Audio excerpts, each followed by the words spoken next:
Hey, what's up guys, and welcome back to another video on the channel. Today, once again, we are going to be doing a tier list video.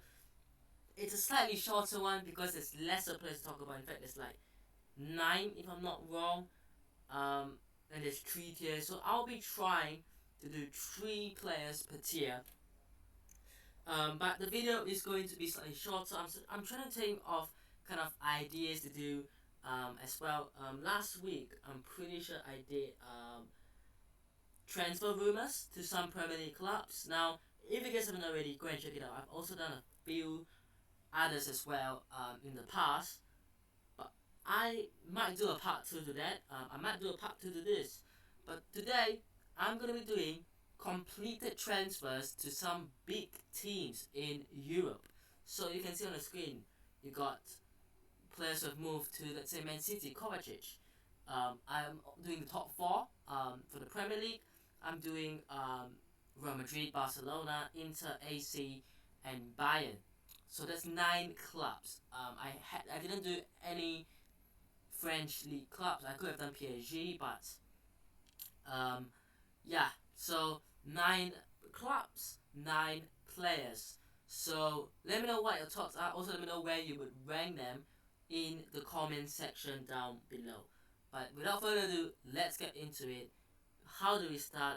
Let's start off in the Prem, right? Let's start off with the Prem, and let's start with the current Premier League and treble winners, Manchester City, and their only signing, I believe, so far, Mateo Kovacic. Now, Gvardiol is still kind of on a hold. We still don't know what's happening with that. I would have loved to talk about Gvardiol, but it's not completed. It's not here we go. It's not that deal. So we can't quite talk about him just yet. But let's talk about Mateo Kovacic, shall we? 30 million pounds from Chelsea. He's a quality player. He adds quality.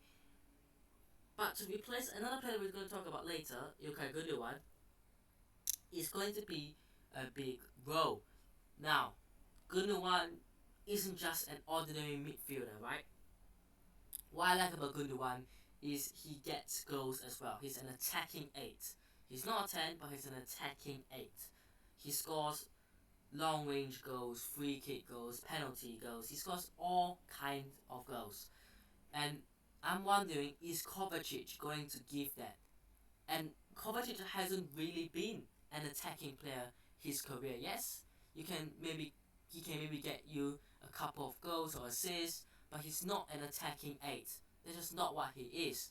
So I'm wondering, how is that going to change? Because you lose an attacking player in that midfield, you replace him with not quite an attacking player, you're going to lose a couple of goals. So he's not an out-and-out replacement, but he's still a very good player to replace him. He's going to add depth because you look at that midfield with De Bruyne, with Rodri. I believe John Stones is going to play there as well. We still got Calvin Phillips. You have these players there that are fighting for places in the team. So look, Kovacic is going to add depth. He's going to add quality, but I'm not sure if he replaces Gundogan. So I'm going to put him on the B section. He's not quite an A for me, but I don't think he's a C compared to the rest. So that's just my opinion, right? Let's move on from the champions to the runners-ups, and we got Arsenal, who I believe have the best transfer window so far, as I did do rank each Premier League club's transfer window so far. Again, I did that video, so go and check it out if you guys haven't already. But Declan Rice, the new mega signing, the new superstar signing in that midfield for £105 million. Now that is really Arsenal trying to say, look, we're coming for you, Man City. We're going to get you. Now, they have replaced Xhaka with Rice. So they've really improved their team. Declan Rice, a great player. Whether he's worth £105 million is debatable, but we're not going to debate that. Even though, yes, it affects the overall signing, they've done it now. He's still a very good player. It doesn't change the fact It's just that with taxes and British players, especially English players, gets taxes really. So he's a great player. Of course, the fee is huge, but I reckon it's an A. I think it's an A signing. Um, because of the overall impact he gives to Arsenal. I think he really transforms that midfield and that team with his footballing ability, but his leadership roles. I think they need someone who is able to come in, replace technically a leader in Xhaka, and also be the leader. And I think he'll be better than Xhaka footballing wise, but he'll also provide the leadership role in the dressing room, which is exactly what they need. So it's a great deal. Again, £105 million. Argue all you want, but overall, as a signing, an A for me. And then let's go to the third place, Manchester United. They have brought in, at the moment, Mason Mount.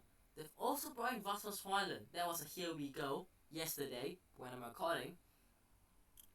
But I'm going to talk about Mount because Højlund hasn't officially, wore the shirt, hasn't officially played. So I'm not able to judge him at Man United. But for the judge, Mason Mount, so far, he's done alright. It seems like he's going to play at this 8. Now, we know he's a hard-working player. We know he's able to play as an 8. And that's what Erik ten Hag wants from his 8. Hard worker, right? But I'm wondering, is he going to be able to transform into an 8 for the long term? Because you got Bruno Fernandes in the team, you got Christian Eriksen in that team, and then now you got another player who is similar in Mason Mount. But then if you play Bruno Fernandes, Mason Mount and Casemiro, does that provide enough defensive cover? Is Mason Mount going to have to come back, track back? Is he going to do that? I put everything in the context. And personally, I'm not quite convinced in terms of footballing wise. But again, it's a good signing. It's £16 million to Man United from Chelsea. So Chelsea have done well there to get, £16 million. But I'm not fully convinced. So I'm going to put him in the B for now. But let's see how he does, really. And then lastly, we got Newcastle United and Sandro Tonali. This is a very interesting one because it is a signing that I thought everyone was going to talk about, like Newcastle United, rich owners, and they've just got into the top 4. They've just got Champions League football, and they go out there and they get a marquee signing, just like what they did with Bruno Guimaraes. They go out there and they send a marquee player in the midfield. Now the midfield is a very, very important position there because it's the engine of the team. So now they got Guimaraes and they got Tonali, but I think with both players, they're not actually a 6.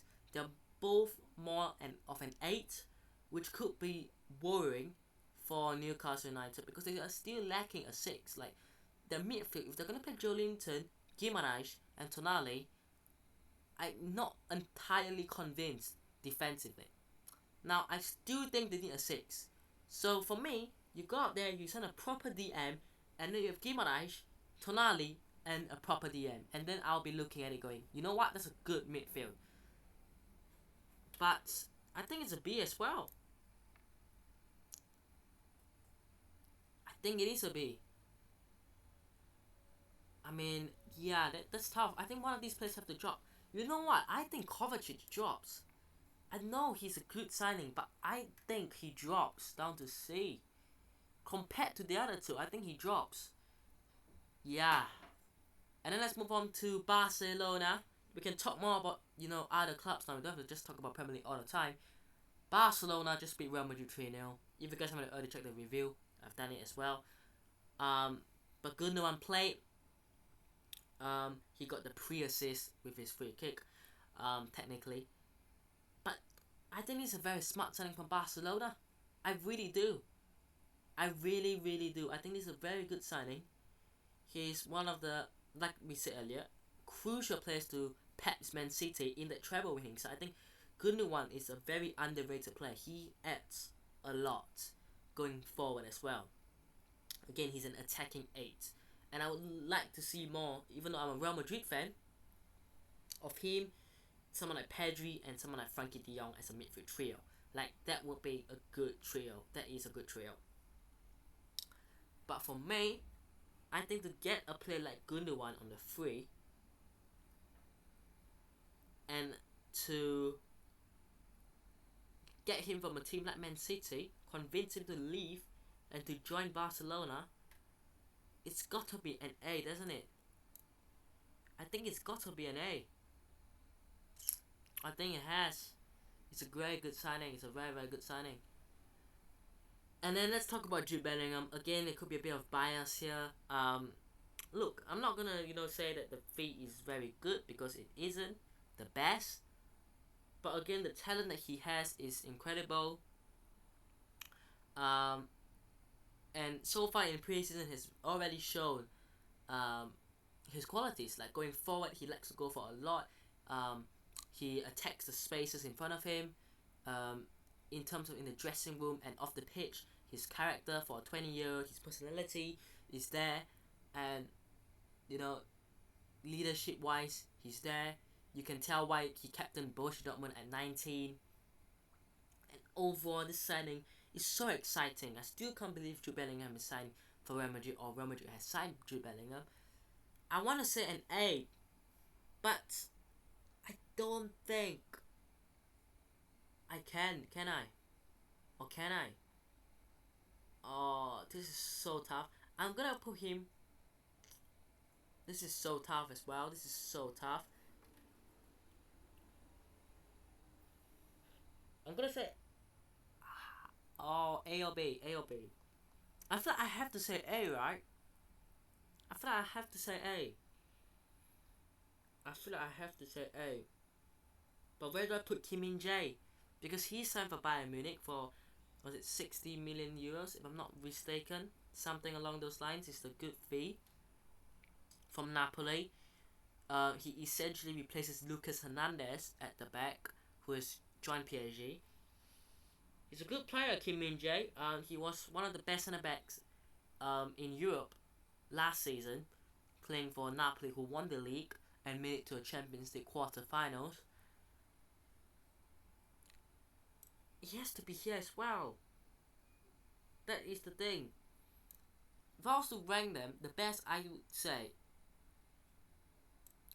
is probably Kim Min-jae. And then I would say Gundogan for 3. And then is Bellingham a better deal? I think Bellingham is a more exciting deal, isn't he? Which then means Declan Rice goes to a high B. Not quite an A, but it's a high B. And we have 2 players left. Now we've got both Milan sides here. Pulisic to AC Milan and Marcus Thuram to Inter Milan. Let's start with AC Milan. Christian Pulisic. It's a good deal, but I think he's C. I think that's reasonable. Yes, they're getting it on a good fee, and yes, I'm excited to see him in behind a striker like Noah Okafor, and then with Leao on one side as well. And they've also just signed Yunus Musa, so that's an exciting revolution. But I think I think Kovacic is more exciting. I think Tonali is more exciting. I think Mason Mount's more exciting. I think Declan Rice is more exciting. And Marcus Thuram unfortunately goes here. Because let's be honest, right? Inter got him on a free. So realistically, I would say he's more exciting than Pulisic. But I don't think he's more exciting than the others, is he? I don't think so. I think this is about it. I think Kim Min-jae so far has been the best deal across the big clubs because of the fee. Like normally, like Harry Maguire went from Leicester to Man United after having a solid season for £80 million, and for Kim Min-jae they go for that kind of fee after having such a good season as well to Bayern Munich. I think Bayern Munich have done really, really well. But let me know what your thoughts are down below. Do you agree? Do you disagree? Am I being a bit biased with Bellingham? But I just feel like Bellingham has been such a good signing and is one for the future. One that I think Liverpool would love. One that I think Man City would love.